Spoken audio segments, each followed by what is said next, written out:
슬기로운 책 이야기, 슬기로운 독서 생활 지금 시작합니다.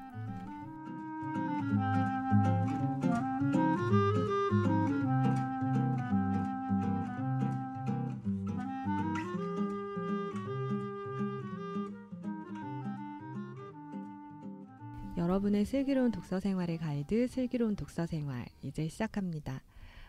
안녕하세요. 번역하는 딴입니다. 저희 다시 만나게 돼서 좋고요. 인사할게요. 네, 안녕하세요. 네, 복 있는 사람, 네, 일명 복집이라 불리는 네, 복집에서 일하고 있는 문신준이라고 합니다. 준이라고 불러주세요. 네. 안녕하세요. 좋은 책을 만들어 독자들에게 전달하는 편집장 찰리입니다. 네, 안녕하세요. 개신교 월간지 만드는 이범진입니다. 진입니다. 범인데요? 아, 범입니다. 바꾸실래요 이번 기회에? 왜 그러세요? 아, 시간이 많이 흘러가지고 네. 세월이 많이 흘러서 세월이 많이 흘렸군요. 네. 그렇군요. 예. 이거 얘기해요?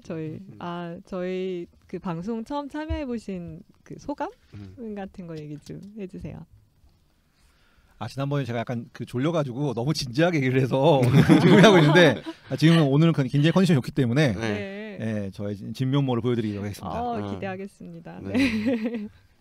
네, 저는 이제 청취자 모드로 있다가 이제 직업병이 발동해가지고 질문을 제가 던졌는데 계속 질문 잘 던지도록 하겠습니다. 네. 아니 근데 본인이 오늘 고른 책을 소개하시는 거예요? 질문을 자문자답하시나요? 이 책이 어떨 것 같아요? 몇 가지 질문이 있습니다. 네. 저희 오늘은 각자 자기 그 서재에서 살아남은 책 들고 와서 얘기하는 시간이고요. 오늘 함께 참여해주신 두 분이 책 각각 한 권씩 들고 나오신 것 같아요. 어느 분부터 얘기를 하실까요? 누가 어떤 책 들고 나오셨나요? 네, 저부터 하면은 네. 저는 준이고요. 네, 이게 제가 이 책을 선정하게 된 이유가 일단 무슨 책인지 이 책이요? 이 책은 무엇입니까? 책 제목이 이 책 이름은 아니겠죠? 네, 책 그 알리스터 맥그라스 아니면 앨리스터 맥그라스라고 읽는 제가 따로 설명 안 해도 아시겠죠? 맥그라스의 책이고요. 그 사람이 쓴 책 중에서 이제 신학의 역사라는 책입니다. 지와 사랑이라는 출판사에서 출간된 책이고요. 저는 한편으로는 쭈님의 선택이 되게 좀 의외라고 생각했어요. 왜냐면은 이 모이는 사람들에서 앨리스터 맥그라스 책을 많이 내기도 했고 또 신학이란 무엇인가라는 아주 대작을 우리 쭈님께서 기획하시지 않으셨나요? 그건 저 입사 전에 계획이 되어 있었습니다. 그럼 어쨌든 근데 그때 막 라운칭 하셨잖아요. 그래서 그런 책을 하시지 않을까 했는데 타출판사를 그러니까 오늘 오셔서 자기 검열이 너무 아니면 대기업의 위험인가요? 이게 개인적인 사정이 아니라 사연이 하나 있어요. 그 많은 분들이 믿지 않으시는데 제가 총신대를 나오지 않았습니까? 굉장히 보수적이고 굉장히 뭐랄까 경건하고 하나님만 바라보는 그런 신학교를 나왔는데 좋은 곳이네요. 그렇죠. 굉장히 그래요, 그렇죠. 거기 나왔는데 제가 학교를 다녔는데 이제 또 하나님 말씀 사랑해서 학교 들어갔는데 하나님 말씀만 사랑한 게 아니라 여러 가지 것들을 사랑하다 보니까 굉장히 학점에 소홀하게 학업에 소홀하게 됐어요. 그래서 이제 전설적인 학점 1점 땡땡 이른바 저희 세대는 선동열 학점이라고 하죠. 그렇죠. 거의 그 학점 받으면서 이제 굉장히 기숙사에서 암흑에 잠겨 있는 맨날 기숙사에 잠만 자고 있는 도대체 쟤는 학교 언제 가냐. 물론 전 집이 서울이었는데 기숙사에서 잠을 자고 있었던 그런 학생이었거든요. 그래서 이제 과연 졸업을 할 수 있었거든요. 기숙사는 왜 있었던 거예요, 그러면? 그러니까 졸리니까 그러니까 뭐 이렇게 그 기숙사에 빈 방 있으면 찾아가서 메뚜기라고 하죠, 전문용어로. 메뚜기 떼면서 이게 살았죠. 그래서 주로 잠을 자면서 이렇게 살았는데 하여튼 그러다가 이제 졸업은 해야겠는데 학점이 안 좋고 어떻게 해야 되냐. 그렇다고 해서 수업 들어가긴 싫고 이러면서 이렇게 떠들고 있었어요. 떠들고 있다가 우연찮게 학교 안에 있는 서점을 갔는데 서점을 가서 이렇게 그렇게 책을 보다가 제 책 제목이 눈에 띈 거예요. 신학의 역사. 그래서 아무 생각 없이 이 책을 집어서 딱 읽었는데 이 진짜 말도 안 되게 제가 정말 책 읽는 걸 그렇게 좋아하는 사람이 아닌데 이상하게 이 책이 잘 읽히는 거예요. 그래서 뭔가 좀 달라지겠다 생각해가지고 책을 딱 이렇게 짚고 그 당시 거금 그 벌써 10몇 년 전인데 거금 2만 원을 해가지고 써가지고 제가 이 책을 사서 읽게 되는데 하여튼 여러 가지로 앞으로 또 설명드리겠지만은 저한테 되게 특별한 책이었어요. 책이. 이게 사실 얼마나 특별한 체험이냐면은 이 책은 우리로 치면은 그 중고등학교 치면 이제 수학의 정석, 그렇죠. 약간 성문 영어 그런 책인데 그렇죠. 성문 영어 책 두고 영어에 눈을 떴다. 약간 그 그렇죠. 보통은 학을 떼기 마련이잖아요. 막 수학의 정석 풀고 막 수학에 눈을 떴다 이러기보다는 보통 그 집합 부분 풀고 나서 이제 포기하게 됐다가 이게 태반인데. 영재예요, 영재. 뭔가 신앙 영재. 그게 바로 포텐이 터진 게 아니었을까 뭔가. 그러게요. 이게 좀 솔직히 더 까놓고 말씀드리면은 제가 그 즈음에 그 청 땡땡에서 하시는 양 땡땡 대표님이 어디선가 글을 하나 올리셨는데 이런 말을 쓰셨어요. 그 뭐냐면은 실제로는 그 대상은 이제 신학이란 무엇인가 가 그 대상이었는데 그 영국 학생의 비밀병기. 뭐냐면 그 책을 읽으면은 그 다른 사람의 책을 읽지 않아도 너무 요약 정리가 잘 되어 있으니까 그것만 봐도 뭘 할 수 있다 이렇게 해서 소개했었거든요. 저한테 그런 이미지가 좀 있었나 봐요. 그래서 그래서 이 책을 혹시 그런 역할을 해주지 않을까 해서 저는 이제 아까 말씀드렸지만 제가 학점이 안 좋았잖아요. 학점이 안 좋으니까는 어떻게든 간에 학점을 좀 올리고 좀 지름길로 가려는 얍삽한 그런 마음으로 읽게 됐는데 하여튼 너무 재밌었어요. 책 자체가. 그러셨군요. 아니 저는 이 책이 굉장히 좋은 책이라는 데는 아주 전폭적으로 공감하고 학부 때 꼭 한번 읽어봐야 될 책이라는 데는 공감하는데 이 책이 재밌다라는 점은 굉장히 재밌게 다가오네요. 재밌다는 점이 재밌게 다가와요. 네, 재밌다는 점이 재밌게 다가와요. 아니, 왜냐하면 맥그레스가 이렇게 그 비슷한 그 제가 보기에는 이제 신학의 역사가 결국 이제 신학사인데 신학사의 비슷한 책을 견주자면 이제 뭐 좀 조금 더 전문적인 교과서 치우면 이제 곤잘레스의 기독교 사상사 한국 장로교 출판사에서 나온 그 책이 있고 한편으로는 또 이제 좀 약간 대가의 책이라고 치면 틸리의 프로테스탄 사상사 그리스도교 사상사가 있는데 제가 보기엔 재미와 깊이에 있어서는 틸리보다 덜하고 좀 뭔가 서사적인 거에 있어서는 약간 곤잘레스 책보다 좀 덜한데 그것도 약간 또 우리가 좀 알게 모르게 좀 높게 또 치고 있는 게 한스킹의 그리스도교라고 이제 사상사와 교회사가 합친 이 벽돌책이 있는데 그 책에 비해서는 또 지르는 맛은 좀 덜한. 어떻게 보면 굉장히 이제 그 스탠다드하고 아주 정리가 잘 돼 왜 그런 거 있잖아요. 그 공대식 맥그라스가 또 이제 이과 아니겠습니까? 그래서 약간 이 사람 특징 1, 2, 3, 이 사람 특징 1, 2, 3 이런 게 있어가지고 저는 되게 좋다라고 느끼면서도 한편으로는 제가 그 모든 걸 한 방에 정리할 수 있는 말을 하나만 할 수 있어요. 제가 다른 책을 몰랐어요. 그러니까 저는 사실 틸리가 내가 말씀드린 그때 제가 학점이 1점 땡땡이었어요. 그러니까 뭘 알겠습니까? 그리고 곤잘레스도 몰랐고 한스킹 더더욱 몰랐어요. 그러니까 백지였어요. 백지 그냥 아무도 몰랐기 때문에 그래서 아무 그런 거 없이 그냥 읽기 시작했고 그리고 저희 또 제가 나오는데 학교가 굉장히 보수적이지 않습니까? 보수적이기 때문에 일단 이제 그쪽 책들은 도서관에 있는데 사람들이 잘 안 보는 그 방금 언급하신 책들은 그런 책들이어서 접할 기회도 없었어요. 그래서 그냥 이렇게 그래도 다행히 이건 서점이 있었네요. 그렇죠. 서점이 있었던 거예요. 그러니까 이게 정말 운명적인 카이로스 그래서요. 총신에서는 맥그레스 정도는 그래도 서로 이제 제가 눈이 말씀드리지만 제가 학점이 1점 땡땡이었기 때문에 그 의미는 뭐냐면 수업을 안 들어간다는 의미예요. 수업 안 들어가서 이제 보통 이제 중간고사 기말고사 때 교수님 이렇게 하나님께서 그 죄인을 사랑하신 것처럼 공주해 달라고 그레이스를 이렇게 요청하는데 자, 넘어가죠. 자.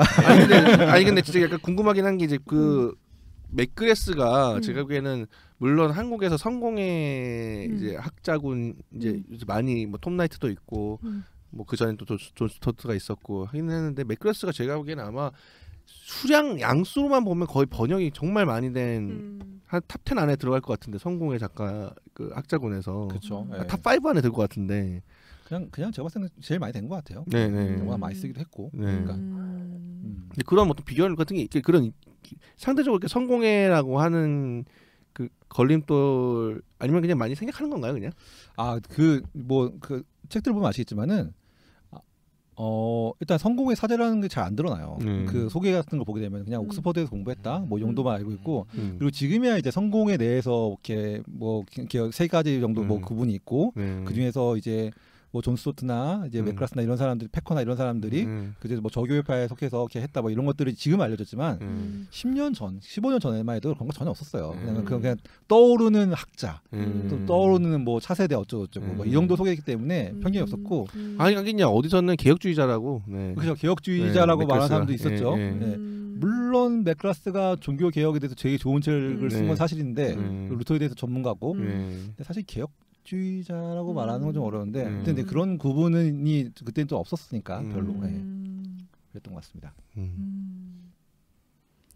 어떤 게 특별히 이렇게 매력적이었달까? 그럼 감동을 받으신 거예요, 이 책을 읽으면서? 아니면 지적으로 되게 잘 정리되는 기쁨 이런 거를?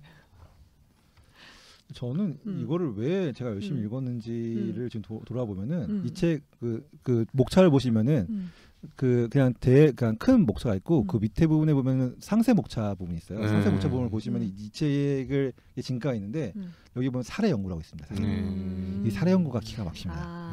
이 사례 연구가 그 예를 들어서 뭐 대가 2명을 비교하는데 그 대가 2명의 책을 안 읽어도 비교가 될 만큼 잘 정리해놨어요. 제가 말씀했지만 이 책이 그 맥그라스의 신학이란 무엇인가, 크리스찬 티올로지 언 인트로덕션, 신학이란 무엇인가, 그게 비밀 병기일 수밖에 없는 이유가 정리가 잘 되는데 이 책은 그거보다 사례 연구가 더 잘 돼 있어요. 그러니까 이거 하나하나가 정말 페이퍼를 쓸 수 있을 정도로 잘 정리되어 있기 때문에 저는 사실 뭐 솔직히 말씀드리면 앞에 부분 안 보고 사례 연구만 봤어요, 처음에. 그러니까 그래서 논문, 그러니까 페이퍼 같은 거 쓰려고 인용하려고 그런 게 좀 이 책의 장점 중에 하나입니다. 거의 뭐 이제 그 뭐지, 갈 길이를 신학생들한테 읽지 않은 책에 대해서 말하는 법. 그렇죠. 원전 안 읽고 원전 읽은 척 할 수 있는 아주 이렇게 좋은 책. 그리고 신학 사상을 다 꿰뚫지 않고도 아는 척 할 수 있는 굉장히 좋은, 굉장히 좋은 책입니다. 신학은 그러니까 아까 그 신학이란 무엇인가와 요 책만 떼면 일단 그냥 웬만한 신학에 대해서 그냥 좀 풀 수 있죠. 그리고 그 대부분 다 그렇게 말하게 되면은 그 어디서 읽었는지 사람들이 몰라요. 왜냐면 자기들도 안 읽었기 때문에. 네. 그렇죠. 근데 저도 근데 이 책을 굉장히 추천을 하는 편이거든요. 그러니까 이 책이, 그러니까 신학사가 언제나 좀 그 개신교랑 가톨릭 신학사가 또 많이 갈리고 균형 잡힌 신학사를 쓰기가 비교적 굉장히 어려운 건데, 이거는 제가 보기엔 또 맥그라스가 성공이기 때문에 제가 보기엔 어느 정도 사실은 가능하던 것 같은데, 개신교와 가톨릭 굉장히 둘 다 굉장히 균형감 있게 다뤘고, 그 쭈님 말대로 신학생 굉장히 아는 척하기 좋은. 근데 아는 척하는 걸 제가 보기엔 저는 굉장히 이 지적 허세는 공부할 때 좋은 자극이 된다고 생각을 하거든요.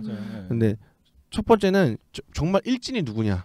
신학사의 일진의 이름만 외워도 굉장히 그 자꾸 그 여러 가지 논란이 될 때 그냥 여기에 그 주요 신학자라고 소개가 돼 있어요. 이 주요 신학자만 주요 신학자다 진짜. 네, 그렇게 생각을 하면 됩니다. 그러니까 누가 막 어떤 그 뭐지, 그 이른바 그 연구자들이 굉장히 신선한 연구를 한답시고, 나는 그리고 이른바 페이스북에서 굉장히 도발적인 견해를 펼친답시고 이제 자기는 누구보다 더 위대한 신학자라고 생각한다. 그러면은 그 사람은 신학사에 안 나오는데요. 네. 그렇죠. 네. 이렇게 하면은 사실 할 말이 없어요. 그러니까 그렇죠. 왜냐하면 영향력이 없다는 거니까, 여태까지 그 영향력을 해치지 못했다는 거니까.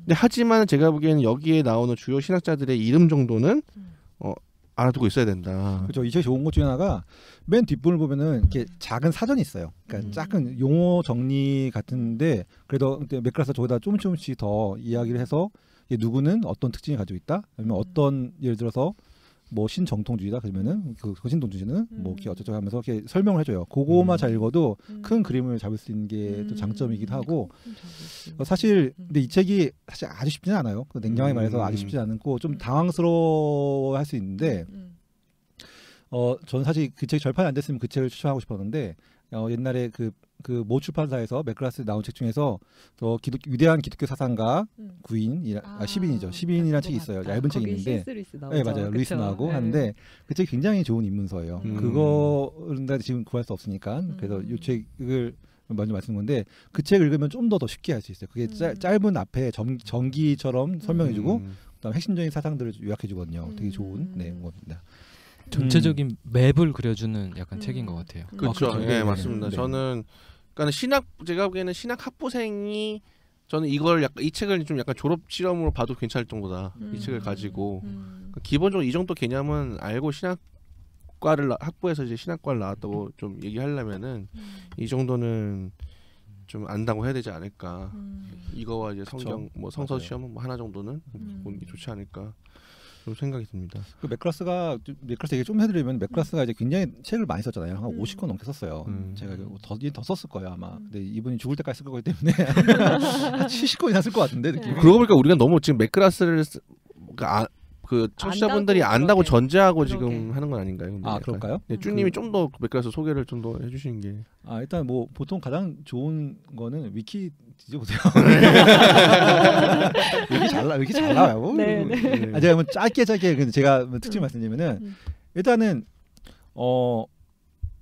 그 우리나라의 저자 소개가 옛날에는 좀 틀리게 소개된 경우가 꽤 많았어요. 그래서 톰 라이트 같은 경우 처음에 이 사람이 옥스퍼드 그러니까 클래식 고전학과 출신인데 이 사람이 맥길 화학공학과 출신이다 이렇게 소개된 경우가 있었어요. 그러니까 굉장히 뭐 그 당시에는 어쩔 수 없는 거니까. 근데 맥클라스의 특징을 조금만 좀 하게 되면 이 사람이 기본적으로 과학자 훈련을 받은 사람인데 그러니까 우리는 이 사람 과학자로 알고 있는데 어떻게 갑자기 신학을 했냐 이렇게 의문을 가질 수 있는데 이 사람이 벨파스트 출신이에요. 벨파스트로 유명한 사람이 2명 있죠.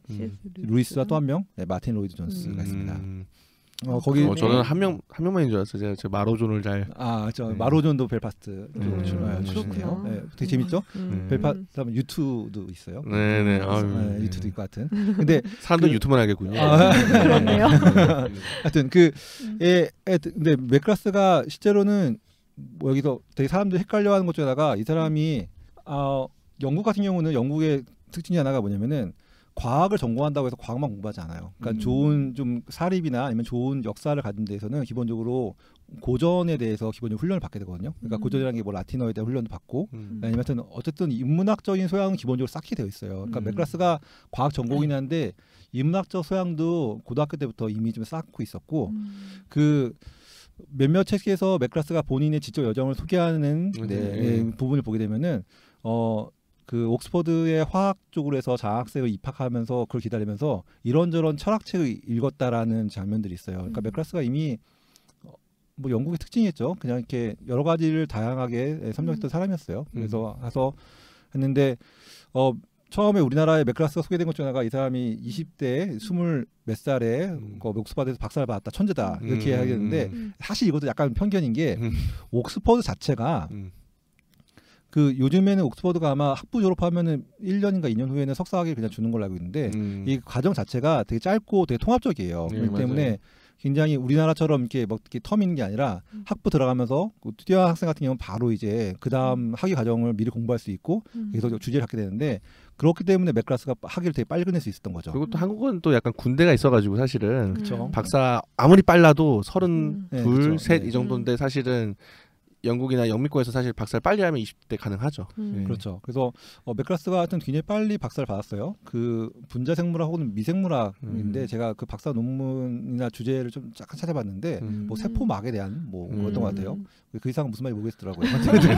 세포막을 연구했다길래 그렇구나 이랬어요. 하여튼 그것도 잘했대요. 그 되게 자랑스럽게 하는 게 자기가 그 옥스퍼드에 되게 유명했던 조지 라다 그러니까 조지 라다 그러니까 조지 라다 경이죠. 그래서 밑에서 공부를 했고 그래서 하여튼 잘 했던 것 같아요. 그리고 하는데 맥클라스가 재밌는 거는 그렇게 하면서 원래 이 사람이 무신론자에 가까운 사람이었거든요. 사람이었는데 무신론자였는데 그 당시 우리나라 말하면 IVF죠. IVF의 영향을 받으면서 다시 흔히 말하는 회심을 하게 되는 거죠. 그래서 박사 과정을 하면서 전 맥클라스가 아주 모범생이지 않고 약간 흔히 말하는 똘끼도 있다 생각하는 게 박사 과정을 공부하면서 신학 공부도 해야겠다는 생각을 했대요. 그래서 그 영국 그 옥스퍼드는 되게 특이한 게 있는데 그 다른 전공을 하면서도 다른 전공 하나를 더 공부할 수 있는 어떤 그런 제도가 있었대요. 그걸 하면서 맥클라스가 신학 공부를 하게 돼요. 박사를 받고 나서 그 다음에 학부죠. 신학 학부에서 퍼스트 클래스를 받았다고 하더라고요. 강조해요. 퍼스트 클래스. 근데 이게 되게 명예롭대요. 아무튼 받고 그 다음에 그거 끝나고 나서 과학자의 길을 간 게 아니라 다시 자기는 이제 목회의 길, 신학자의 길을 가겠다 해가지고 캠브리지로 가죠. 캠브리지 가가지고 캠브리지에 왜 갔는지는 그 책을 보게 되면은 죄송한데 옥스퍼드가 지겨워서 캠브리지 간 것 같은데 못 먹을 것 같고 하여튼 캠브리지를 가요. 네. 네, 캠브리지 가서 그 당시 루터에 대해서 공부를 하겠다고 해서 루터 공부를 해서 루터에 대한 굉장히 중요한 그 우리나라의 콩콜드에서 루터의 십자가 신학이라는 책을 쓰게 됩니다. 근데 옥스퍼드도 역사학과가 굉장히 유명하고 캠브리지도 역사학과 굉장히 유명한데 어쨌든 그 옥스브리지 상징하는 과가 이제 역사학이라고 하더라고요. 그러니까 여러 가지 명예도 있고 하니까는 그래서 그 맥클라스가 캠브리지에서 역사인데 갑자기 그 스승 이름이 생각 안 나는데 고든 누구인데 같은 굉장히 유명한 사람들한테 사사를 받아요.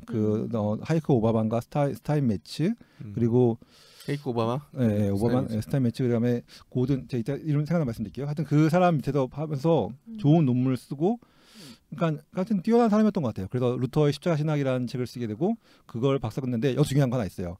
맥클라스는 신학 공부를 여기서 멈춰요. 공식적인 학위는 신학 석사예요. 그래서 우리나라가 이제 연구 학위가 헷갈리니까는 MPhil, 마스터 오브 필로소피 이를 박사를 착각하시는 분들 가끔 생기는데 왜냐하면 맥클라스도 박사니까. 근데 맥클라스는 공식적으로는 신학 박사 과정을 이수하지 않아요. 근데 나중에 신학 박사 명예 신학 박사 DD를 받죠. 근데 그 DD가 굉장히 명예로운 거니까 실제로는 뭐 그러니까 의미가 없고 맥클라스가 과학 박사 하나 미생물학 받았고 그다음 DD 신학 박사 또 하나 더 받아요. 이게 얼마 전에 받았죠. 지성사에 대한 영향을 줬다고 해서 그래서 문학 박사를 하나 받아요. 옥스퍼드에서 박사를 3개 받아요. 대단한 사람인 것 같아요. 근데 재밌는 게 그래서 그 후로 이제 맥클라스는 여러 가지를 하죠. 일단은 복음주의자로서 활동을 하면서 복음주의 신학이 얼마든지 일반 학문에 비해서도 지적인 어떤 정합성이나 이런 거 떨어지지 않는다는 걸 증명하는 탁월한 모습을 보여주게 되고 그 다음은 본인의 가지고 있는 과학을 살려서 과학과 신학에 대해서 이제 좋은 책을 쓰게 됩니다. 근데 이게 어떻게 될지 모르겠지만은 맥클라스가 2013년인가 14년도에 옥스퍼드로 다시 돌아가게 되는데 옥스퍼드 박사가 체계가 있는 옥스퍼드 교수가 그 레벨이 있어요. 뭐냐면은 프로페서는 보통 거기서 한 명이에요. 그렇죠. 그 밑에 이제 되게 있는데 맥클라스는 처음에 교수였지만은 정말 흔히 말하는 정말 그걸 대표하는 교수는 아니었어요. 그렇기 때문에 중간에 옥스퍼드 가르치다가 위클리프 홀이라는 아시죠? 위클리프 홀은 사실 성공의 신학교거든요. 신학교의 학장 역할을 했는데 그거다가 킹스 칼리지로 한번 옮겼다가 다시 옥스퍼드 돌아와요. 돌아오면서 과학과 신학 분야의 정식 석좌 교수가 돼서 돌아오게 되고 맥클라스가 그걸 굉장히 스스로 영예롭게 여겨요. 그렇죠. 왜냐하면 역사학 그 당시 옥스퍼드 뭐죠? 디아 매클로. 네. 옥스퍼드의 역사학에서는 디아메드 매클로는 아주 거물이 거의 뭐 이 사람도 말도 안 되는 사람 한 명이 있어서 그런데 결국 이제 근데 맥클라스의 특징일 수도 있어요. 이 사람이 역사학자긴 하지만은 다양한 분야를 통합시킨 사람이기 때문에 그거를 인정받아서 과학과 신학 분야 석좌 교수로 돌아오게 됩니다. 그래서 그런 지적 여정을 가지고 있어요. 근데 제가 여기서 뭐 얘기 너무 길었지만 하나 더 말씀드리면은 맥클라스가 기여했다고 할 수 있는 것들이 몇 가지가 있을 거예요. 하지만 저는 개인적으로 맥클라스의 가장 큰 기여라 생각하는 게 뭐냐면은 이 사람이 전체 흐름을 볼 수 있는 지형도를 그려주는 사람이었다는 것 같아요. 저는 이게 복음주의 신학에서도 그랬고 얼마 전에 피에서 다시 나온 복음주의와 기독교의 미래라는 책에서 복음주의를 전체를 조망할 수 있는 그림을 그려주거든요. 근데 똑같이 저는 그런 지형도 아니면 기독교라는 걸 전체를 그림을 가장 잘 그려주는 책이 이 책 신학의 역사라고 저는 생각을 해요. 그래서 저는 이 책을 좀 추천하게 됐어요. 네. 이 주님 괜히 모 있는 사람에서 기획팀장하는 게 아니라는 것을. 그러게요. 이런 말이 어떻게 한 호흡으로 나오죠? 그러니까 정말 저도 와. 알아서 편집을 해주세요. 끊어가는 걸로 편집하나요? 이거 어떻게 끊죠? 이걸 랩하듯이만. 정말 랩하시는 것 같아요. 와. 죄송합니다. 네. 그러니까 전체 지형도 그려주는 거 정말 중요한 것 같아요. 그렇죠. 그거 아무나 할 수 있는 것도 아니고. 그러니까 제가 보기에는 그러니까 그 대가라는 것도 여러 가지 대가가 있잖아요. 그러니까 학계에서 농담하는 정리리우스라고 그렇죠. 네, 정리의 대가. 그런데 제가 보기엔 영국에서 대표적인 정리의 대가가 이제 티슬턴, 그렇죠. 시스턴. 앤서니 티슬턴과 이제 맥그라스 이 둘은 굉장히 특유의 성실함 막 이런 아주 정말 그렇죠. 소중한 덕목이죠. 네. 그래서 근데 또 한편으로는 그런 건 조금 덜하긴 해요. 근데 막 맥그라스만의 무언가 막 이런 그렇죠. 거 그런 거는 사실 좀 그게 맥그라스만의 네, 무언가죠. 뭐. 그렇죠. 네, 그렇죠. 그 정리를 잘하는 게 맥그라스만의 무언가다. 그러니까 가치 판단을 하지 않고 약간 객관적으로 그려주는 그렇죠. 것도 실력인 것 같아요. 맞아요.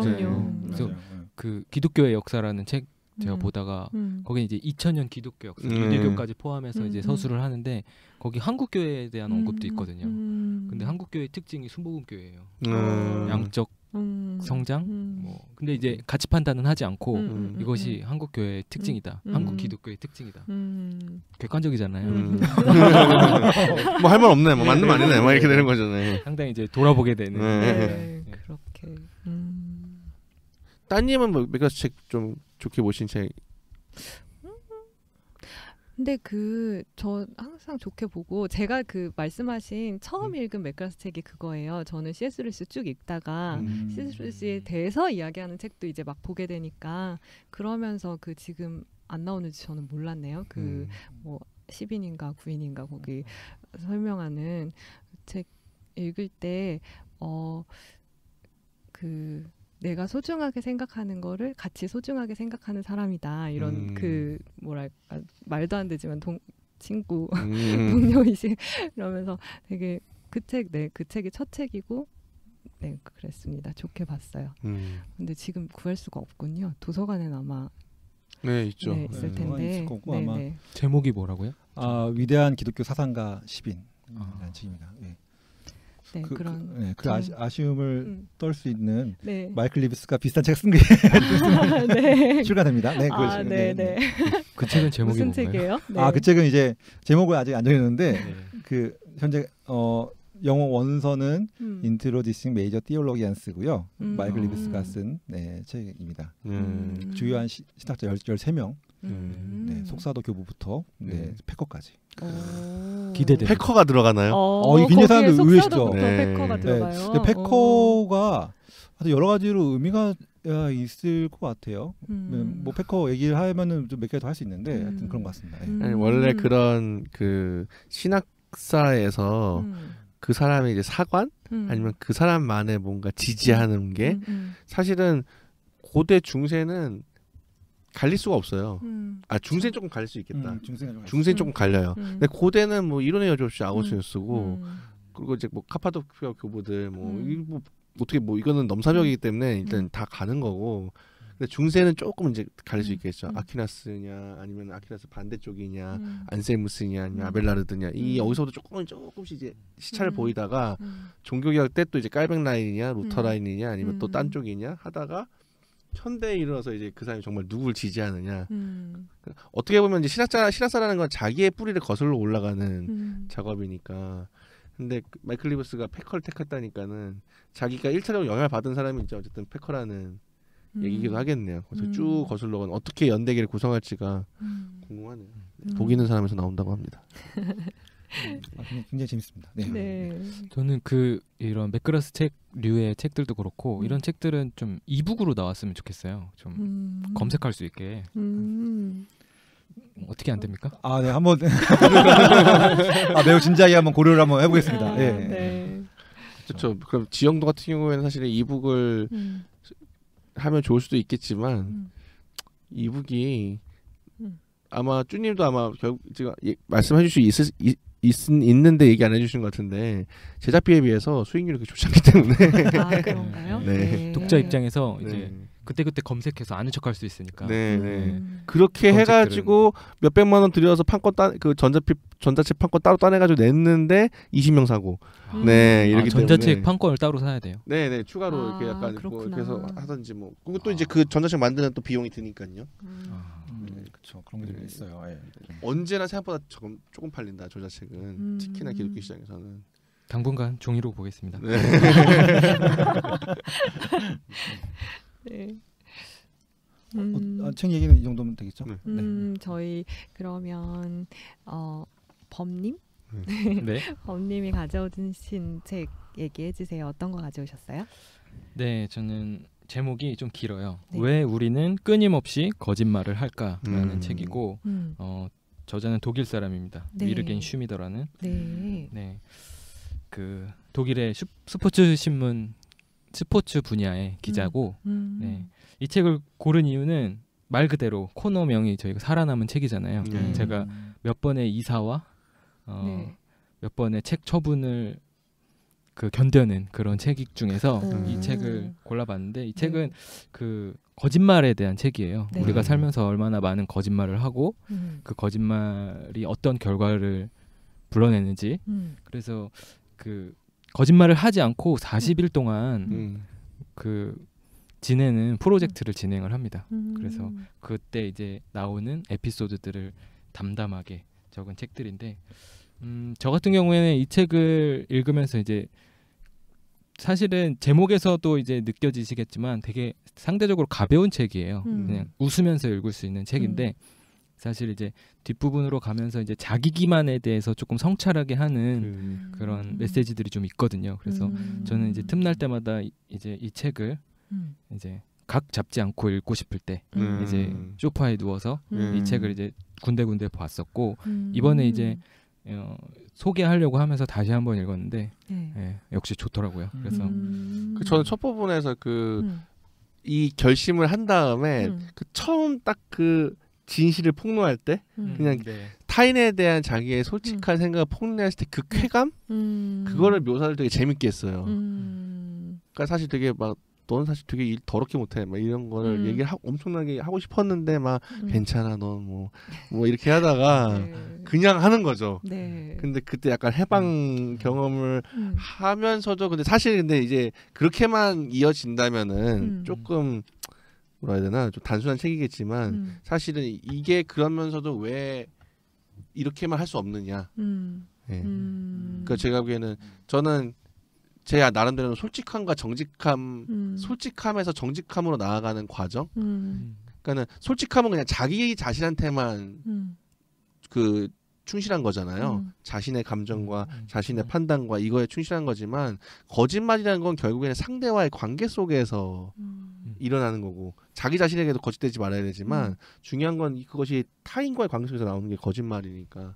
근데 이것이 이 충실함이 타인에게 대한 배려와 이것을 적합한 언어를 찾아가는 과정 그런 게 나와 있어서 좋더라고요. 그러니까 공손한 정직이라고 이제 번역을 했더라고요. 네. 그런 단계로 나아가는 과정을. 그러니까 우리가 요즘에 이제 SNS 같은데 보면은 이제 솔직한 사람들 정말 많잖아요. 근데 이제 그 솔직함의 경계가 남을 모욕하는 것이냐, 창의적으로 모욕하고 싶은 것이냐, 아니면 정말 비판, 생산적 비판이랄까, 공손한 비판, 어떤 뭔가 더 한 발짝 나가기 위한 그런 비판인지 좀 구분할 수 있게 해주는 기준들도 틈틈이 여기 나와 있어요. 그래서 그런 부분들도 좀 이야기할 수 있을 것 같고 특히 이제 이 저자가 굉장히 보수적인 가톨릭 집안에서 자라났거든요. 그래서 이제 솔직하게 이제 부모님하고 싸우는 내용들도 있어요. 노아의 방주가 어떻게 사실이냐, 그래서 이제 어떻게 그 수백만 종의 동물이 다 들어갈 수 있냐, 그랬더니 이제 어머니 대답은 노아 방주가 그렇게 컸다. 네. 부모님과 이제 이런 이야기를 하면 부모님과 싸울 걸 알지만 40일 프로젝트 중에는 그런 이야기들을 다 해야 되는 거예요. 그런 이제 엄마랑 더 이상 이야기하기 싫어. 뭐 이렇게. 심지어는 아내와도 솔직하게. 그러니까 이 40일이라는 기간이 사실은 사순절 기간이에요. 그래서 이제 사순절 기간 동안 이제 이 독일도 그런가 봐요. 뭐 고기를 끊는다던가 단 거를 끊는다던가 뭐 드라마를 안 본다던가 뭐 그런가 봐요. 근데 이제 그러기 참 힘들지 않을까요? 네. 네. 근데 이 저자가 생각하기엔 그런 프로젝트들이 너무 지루한 거예요. 그래서 이제 그러면은 10계명의 계명 중인 거짓 증언하지 마라를 한번 해볼까?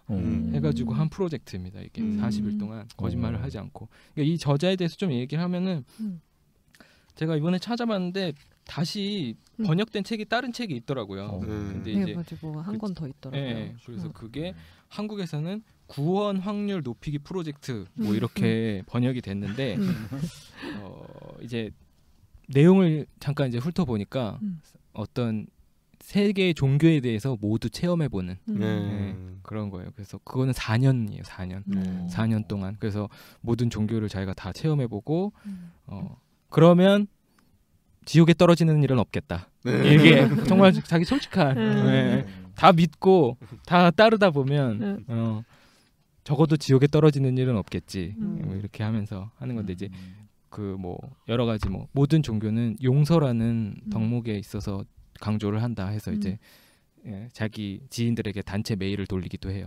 그래서 이제 내가 다 용서할 테니 나 몰래 나에게 한 짓들이 있으면 알려달라. 그래서 이제 그런 에피소드들 또 이제 담았고, 그러면서 이제 이 모든 종교가 또 여성들에게는 굉장히 비겁하다라는 공통점도 또 도출을 하거든요. 그래서 그 책도 이제 근데 이제 위키를 제가 찾아보니까 이 책이 한국에서 베스트셀러라고 소개가 됐더라고요. 매우 부정확한 정보인데. 네네. 본인이 썼나요? 네, 모르겠어요. 스스로 그냥 판권을 팔다기 너무 기뻐가지고 내 책이 한국에서 베스트셀러가 봐. 거짓말하면 안 되는데. 거짓말하면 안 되는데 왜 당신이 여기서부터 벌써부터 이제. 네. 그래가지고 그런 약간 체험. 몰입 저널리즘이라고 하더라고요. 한국어로 번역할 때는. 그러니까 자기가 실제 그 상황에 빠져보는 거죠. 그래서 이제 그런 종교에도 빠져보고 거짓말하지 않는 프로젝트 에피소드들도 다 담아내고. 은근히 이게 사실은 외국에서 좀 이 장르가 조금 있어요. 그러니까는 그 우리 올해 얼마 전에 나왔는데 저희가 이제 교회를 찾아서의 작가기도 한데 레이첼 헬데바스가 성경적 여성으로 살아본 1년. 그렇죠. 네, 그것도 맞아, 약간 그런 거 좀 그런 프로젝트고 약간 뭐 이런 거 뭐 브리타니카 백과사전 다 읽기 프로젝트. 아 맞아요. 예, 그것도 있고 또 어떤 사람은 또 뭐 아니 여러 개 항상 뭐 세계 명작 전집 다 읽기, 뭐 펭귄 문고 다 읽기 이런 하여간 서구에서는 있는 게 많이 있는데 한국에서 의외로 좀 이런 우리나라 있었잖아요 옛날에 만원의 행복 아닌가요? 죄송합니다. 나 뭔지 몰라. 만원의 행복 그거 모르세요? TV 프로그램이요? 네. 아니 책으로 안 나왔잖아요. 책으로 안 나왔죠. 네. 그런 이제 기자가 해가지고 이렇게 좀 자기가 만원의 행복이 10,000원 가지고 사는 거예요? 하루? 네. 하루 동안 10,000원 먹습니다.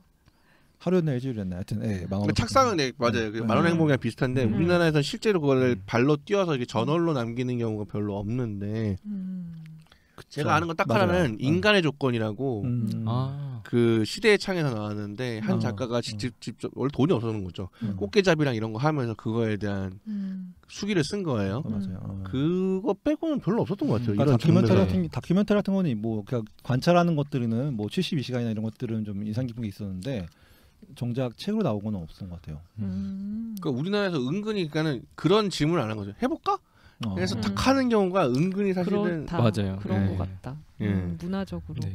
서구에서는 약간 해볼까 한 다음에 그냥 하는 거죠. 이렇게 막 브리타니카 백과사전 읽어볼까 한 다음에 그걸 바로 써가지고 그걸 계속 글로 써가지고 오늘은 A를 읽었는데 전 그거 되게 재밌게 읽었던 것 같은데 브리타니카 백과사전 읽기 A부터 Z까지 다 읽는 거예요. 그러니까 A 오늘은 A 그거 쓴 작가가 그 미친 척하고 성경대로. 네 맞아요. 그것도 있어요. 맞아요. 그 책이 이 작가한테도 어떤 모티브를 줬다고 이제 이야기를 해요. 그래서 이제 그건 이제 정말 미친 척하고 성경대로 살아보는 거고. 이 작가는 이제 약간 객관성을 좀 유지하죠. 이제 솔직히 그 종교에 대해서도 그렇고 신앙에 대해서도 그렇고. 그래서 그런 이제 좀 내가 해볼 수 없으니까 간접 경험으로서 이제 더 읽게 되는 것 같아요. 그래서 근데 이제 아까도 말씀하셨지만 공손한 정직으로 나아가면서 이제 관계들이 회복되는 것들도 있거든요. 진짜 재수 없다고 생각했던 형하고 화해를 하고 싸우면서 화해를 하고 또 뭐 아내와 또 이야기할 수 없었던 뭐 깊은 어떤 갈등에 대해서도 또 이야기를 하고 그러면서 이제 조금씩 이제 진실해지면 관계는 더 나아질 것이다 뭐 이런 이야기들을 하고 있는 건데 세무 신고도 솔직하게 해야 돼서 눈탱이를 맞아요. 그런데 이제 프로젝트는 끝났지만 앞으로 자기는 세무신고는 정직하게 할 것이다. 나보고 미친놈이라고 하는 친구들이 많이 있는데 네 친구들이 세무신고를 제대로 하지 않아서 내가 눈탱이를 맞는 거 아니냐. 나는 계속 이렇게 할 거다. 그러니까 40일이지만 이 사람을 좀 많이 성장시킨 느낌? 네, 그런 느낌이 있어서 저도 이 책 보면서 되게 많이 느끼고 이제 어떤 솔직해져야 할 때, 결단해야 할 때 그렇죠. 네, 많이 읽으면서 이제 용기를 얻죠. 네. 그래서 사실 읽으면서 그런 부분이 다시 읽으면서 그런 부분이 있더라고요. 5세 이하의 어린이에게 거짓말을 하는 거는 정말 나쁜 짓이라는 거예요. 왜냐하면 이제 5세 이하의 어린이는 거짓말을 할 수가 없대요. 근데 이제 5세 이상만 되면 거짓말을 할 수 있는데 의무심장하네요. 네네. 그러니까 잘 생각해 보면 5세 이하 때 잘 기억나세요?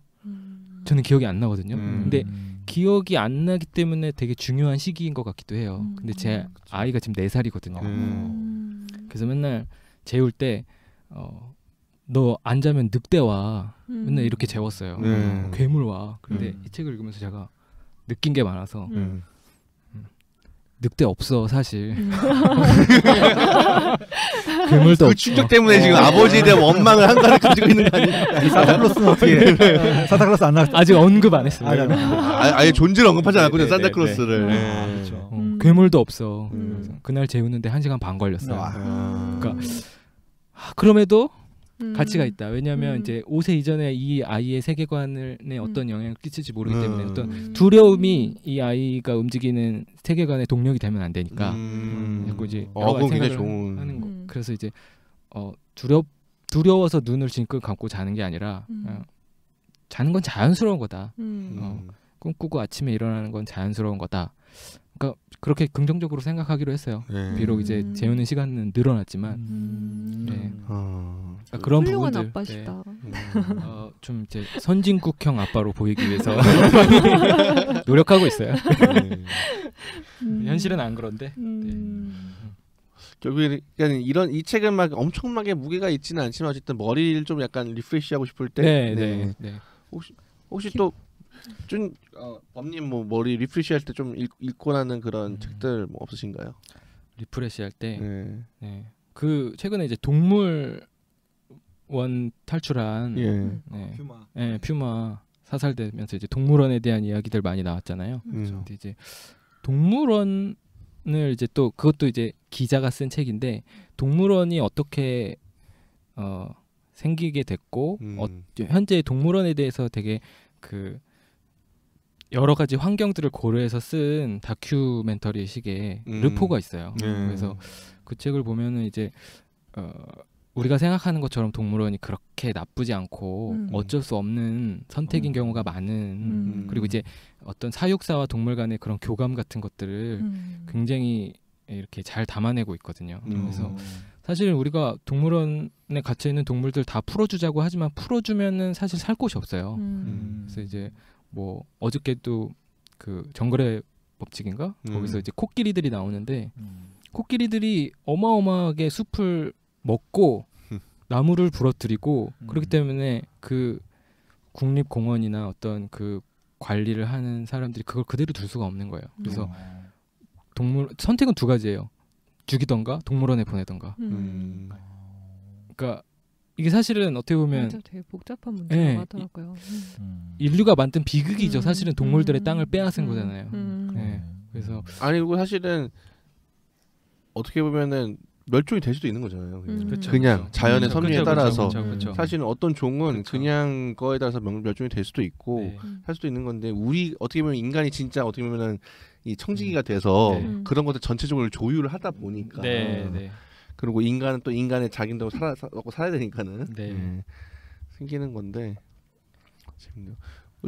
범님은 그럼 보통 그러니까는 저널을 읽으시는군요. 그러니까 르포나 가벼운 저널이나 역시 기자님답게 머리 식히실 때도 그냥 좀 간접 경험에 많이 있는 것 같아요. 쭈님은 어떤 책 읽으세요? 좀 머리 리프레시하고자 할 때 좀. 전 책을 안 읽어요. 네. 리프레시 하실 때 되게 좋은 방법이에요. 좋은 방법이죠. 기본적으로 드라마를 보거나 네. 아니면 이제 UFC를 보죠. UFC. 근데 그 UFC를 여러분 지금 보고 있는 사람 기획팀장 쭈님이 하고 계시는 겁니다. 지금 독서의 계절인데 네, UFC 보고 계시다고 지금. 뭐 지금 빅매치가 많아가지고 빅매치가 많군요. 설레고 있습니다. 네. UFC 같은 것도 맥락을 알면 되게 재밌을 텐데 맥락을 모르고 보니까 저는 진짜 전혀 몰라요. 타격만 남으니까 그 스토리 라인이 이제 딱 맞아. 머릿속에 있으면 재밌게 볼 수 맞아. 있을 것 같은데. 맞아. 그냥 왜 계속 때리지? 그런 저는 꿀밤 많이 때리는 사람이 이기고 이제 약간 이게 그렇죠. 뭐 비방용 멘트가 많아가지고 지금 그죠. 하여튼 UFC를 보고 있으면은 현대 스포츠 엔터테인먼트의 어떤 되게 여러 가지를 볼 수 있습니다. 네, 이건 진지하게 말씀드린 거고 사실은 뭐 그런 게 어딨어요. 재밌어요 이게. 네. 그래도 기획자 이렇게 좀 또 이제 좀 건전 방송이니까 우리는 책 읽는 방송이니까 좀 머리 리프레시하기 위해서 좀 읽는 책이 있다면? 저는 만약에 저는 이 책에서 만약 신학의 역사를 안 했으면 다른 거 하나 추천하고 싶었던 책은 그 책이었어요. 추나 옥단 추나 내 아버지 어디 갔냐라는 책이 있는데 대담집이에요.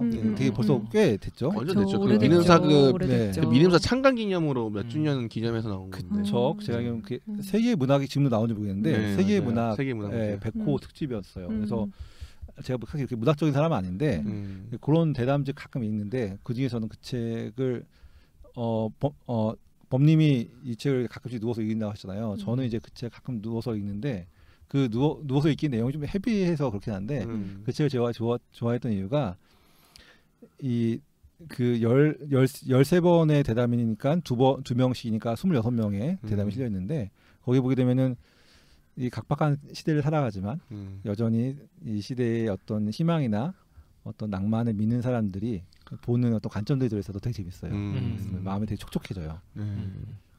지금은 조금 많이 이제 됐지만 막 그때 강요한 선생님이 이제 최장익 교수와 이제 대담이 있고 김화영 교수랑 이문열 씨라고 최인호 소지도 있어요. 소설가 최인호 씨랑 또 필라 사장이었죠. 사장이랑 아마 인터뷰했던 건데 저도 몇 명 인터뷰가 기억이 나네요. 둘이 나눈 대담이. 그렇죠. 저는 이 책 제목이 왜 그러냐면 사실 첫 번째 대담이 이윤기 씨랑 따님의 대담이었는데, 근데 거기서 이제 추나 옥단 추나 그 이야기가 나오거든요. 그래서 그 신화에 대한 이야기를 하면서 근데 저는 이윤기 선생님의 책을 많이 읽어본 사람은 아니에요. 선생님은 아니어서 잘 모르긴 하는데 그 신화가 가지고 있는 저는 이렇게 봤어요. 신화가 가지고 있는 위로가 있어요. 위로. 왜냐면 신화가 가진 정서가 되게 재미도 있지만은 읽다 보면 그 안에 얼마나 되게 비유적 요소가 말도 안 되는 요소가 많잖아요. 말도 안 되는 요소가 있는데 그게 결국 이제 승화되는 과정을 좀 보여주는 게 이윤기 선생님이 그런 거를 본인 스스로가 한이 좀 많으셨던 분이어서인지 몰라도 마지막에 그런 되게 승화시켜서 다시 희망과 삶에 대해서 어떤 긍정적인 시각을 볼 수 있게 해주는 게 되게 컸던 것 같아요. 그래서 저는 그 책을 개인적으로 굉장히 좋아하고 그거는 가끔 보고 기본적으로 UFC를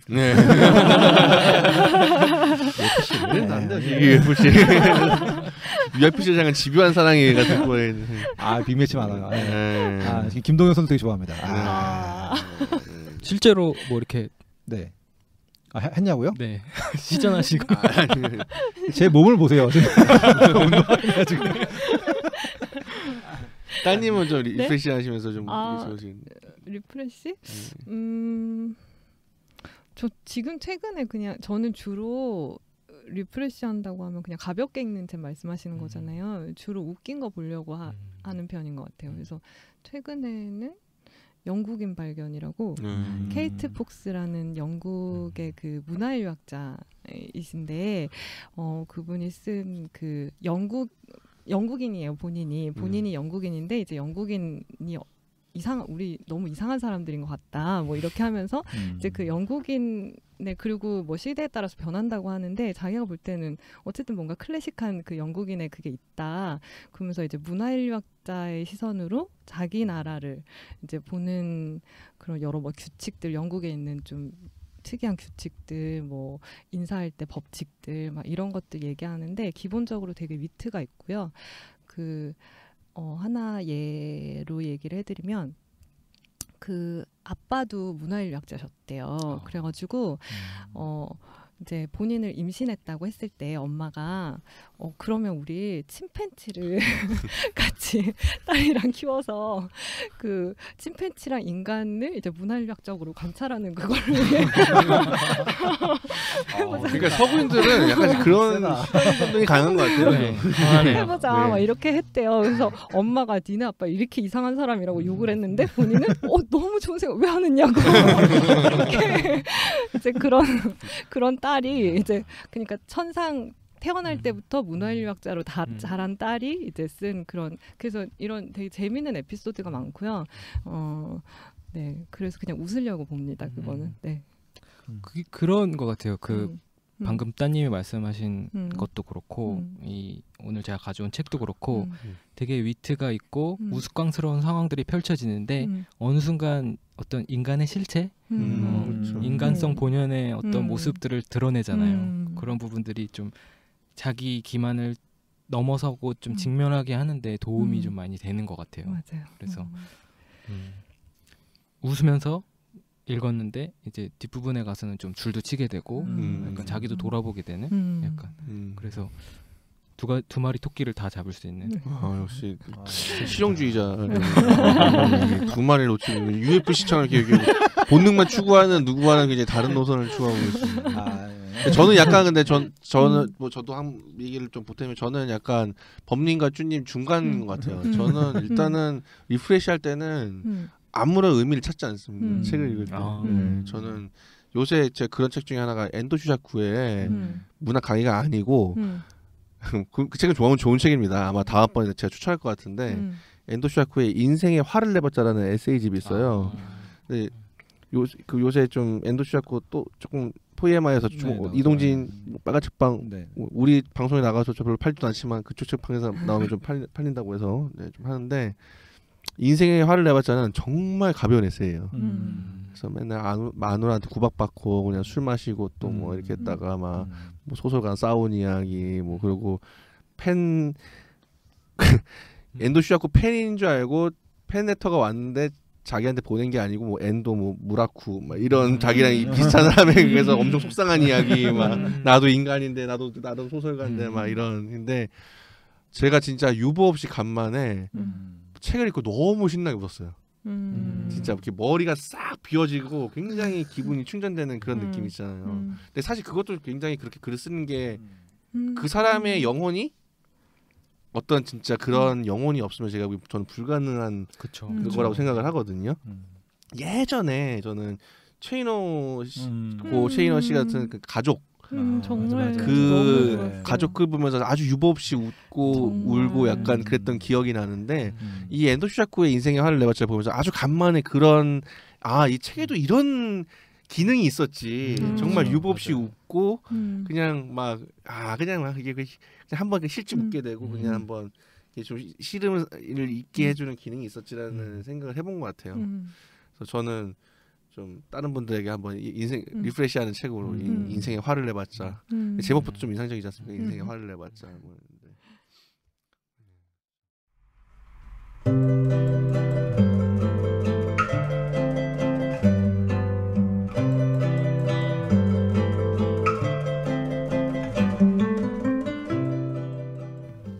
저희 이렇게 오늘 살아남은 책 함께 이야기 나눠봤고요. 또 저희 다음 방송에서 좋은 책 들고 찾아뵐게요. 다음번에 쭈님과 범다 둘 다 참여해 주시는 겁니까? 또 오세요. 말씀해 주시죠. 대답을 강요하셔. 네, 일단 범님 오신다고 하셨습니다. 네. 촉촉한 진리에 젖은 어깨. 그거 하나 남은 건가요 지금? 멱살과 함께. 네, 저희 이제 방송 닫을게요. 들어주셔서 감사합니다. 저희 벌써 이 방송 시작한 지가 한 6개월 이렇게 지난 것 같아요. 그동안 꾸준히 함께 들어주신 분들이 있어서 저희가 이렇게 계속 할 수 있었고요. 앞으로 또 함께 저희 같이 좋은 책 읽고 이야기 나누는 좋은 시간, 기억 만들어 갔으면 좋겠습니다. 다음 방송에서 또 뵐게요. 감사합니다. 감사합니다.